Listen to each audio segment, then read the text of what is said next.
greetings. We are from Group 3 and we will be present our research project, which is the title is the impact of the agricultural raw material export in Malaysia from 1990 until 2023. So let's move to the first chapter.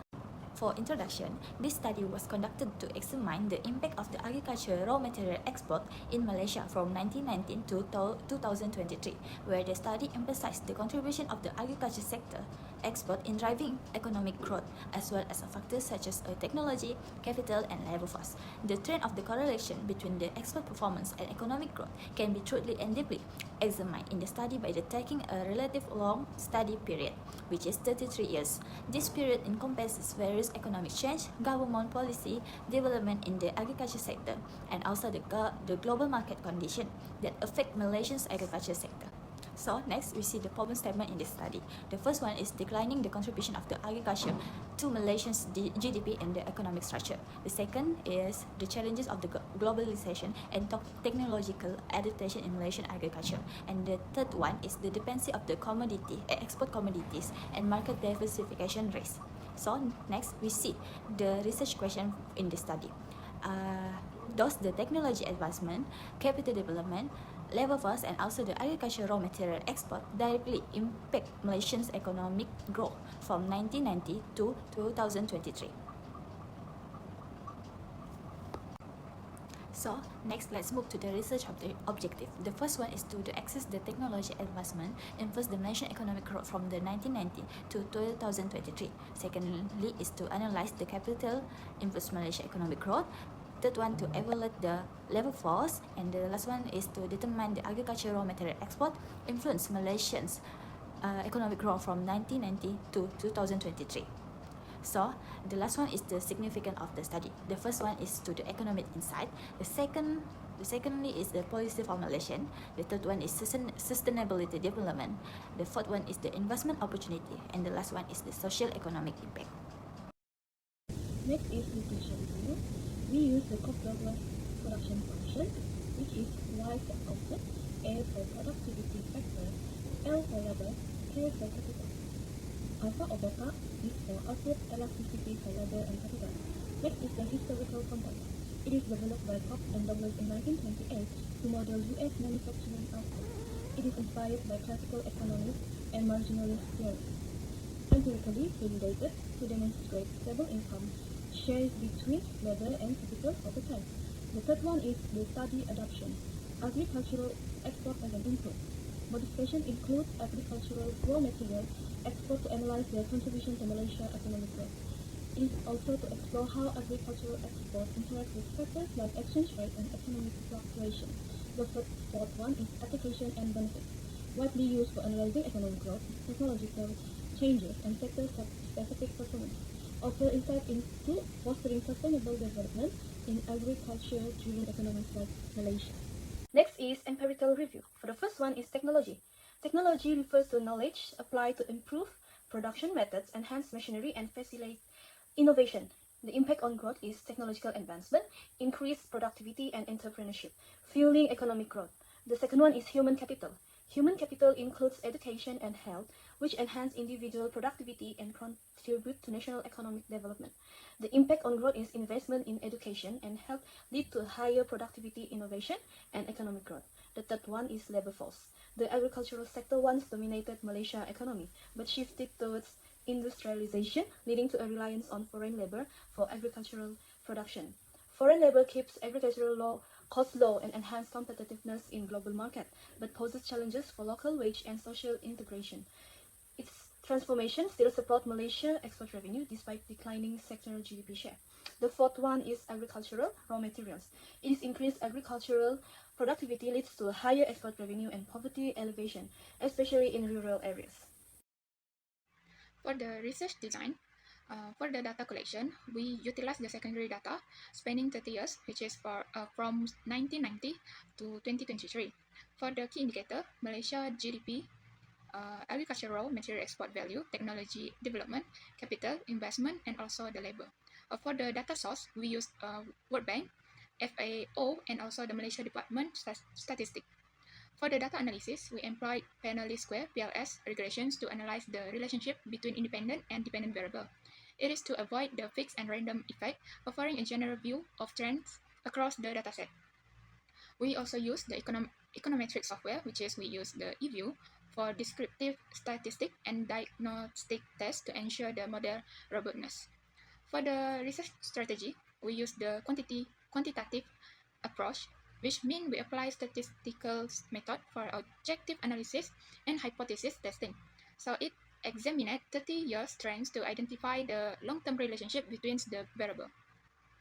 For the research framework, the first one is for the agriculture raw material. It is focused on key exports such as palm oil, rubber, and also the cocoa.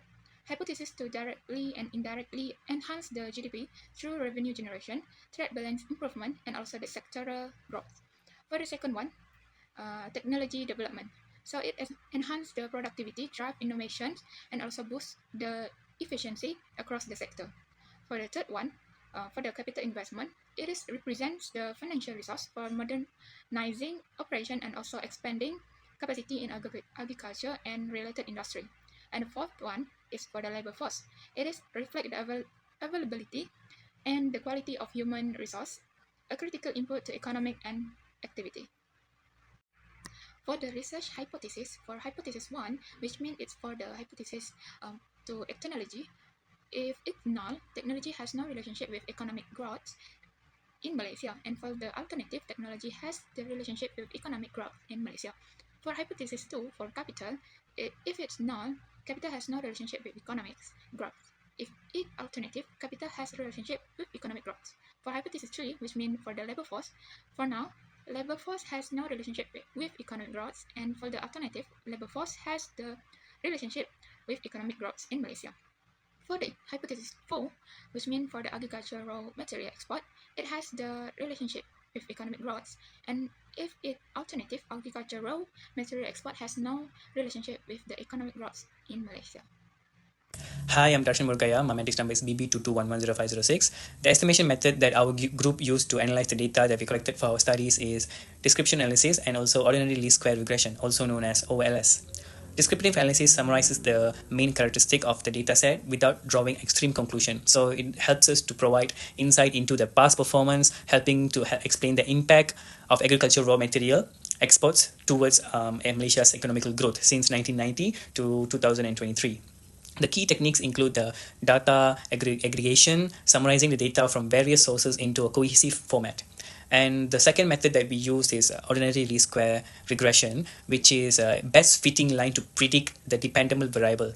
OLS minimize the sum of squared differences between observed and predicted variables. So there are a few assumptions that we need to think before we use this method, which is a linear relationship between variables, normally distributed residual, and also no multicollateral among independent variables. From our descriptive analysis, we observed that Malaysia's GDP has an average growth of 5.31%, though with some fluctuation over the years. Agricultural export, on the other hand, have an average value of 37,298.5, which indicating the significant contribution to the economy. Capital investment shows a high standard deviation, reflecting its varying trends, while the labor force has consistently grown, supporting economic expansion. The skewness and the kurtosis value reveals that some variables are asymmetrically distributed, suggesting the external shock or policy changes may have influenced the data. Next, I'm going to talk about the ordinary least square analysis. So the regression results indicate that agricultural production, LNAG, has a strong and statistically significant positive impact on economic growth, LNY, with a coefficient of 2.309162. This means that a 1 unit increase in LNAG leads to an increase of approximately 2.31 units in LNY. The effect is highly significant as evidenced by the t-statistic of 99.67745 and a p-value near 0.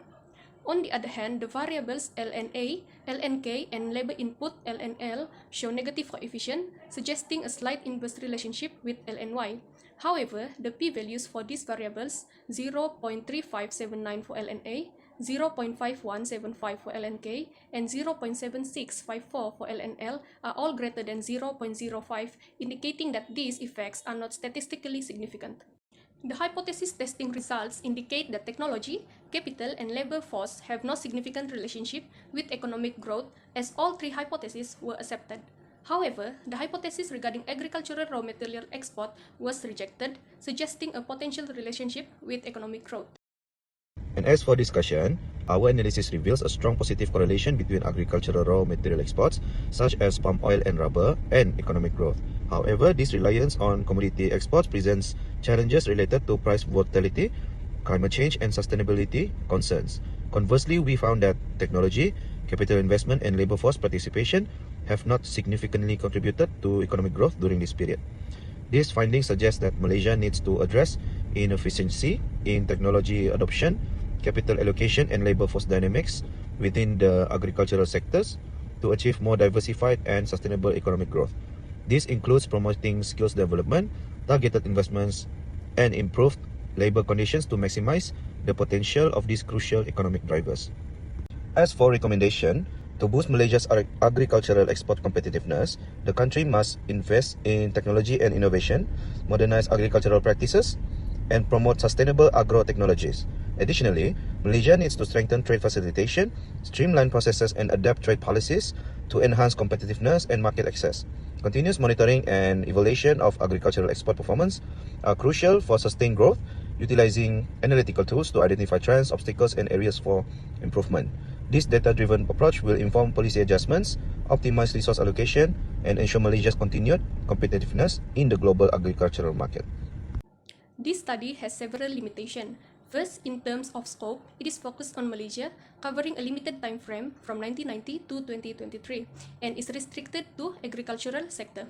To improve this, expanding the study to other countries, extending the time frame, and comparing multiple economic sectors would provide a more comprehensive perspective. Next, there are data limitations, as the study relies on sources like the World Bank and WITS, which may have accuracy concerns. Additionally, secondary data is limited and lacks detailed insight. To enhance data reliability, incorporating primary data collection method such as survey and cross-verifying multiple sources would be beneficial. Finally, the study faced theoretical and empirical limitations, as conducting a systematic literature review is challenging due to outdated reference and restricted access to resources. Moreover, a lack of expertise in structure review affects the overall research quality. To overcome this, seeking expert guidance and utilizing advanced academic database can strengthen the study.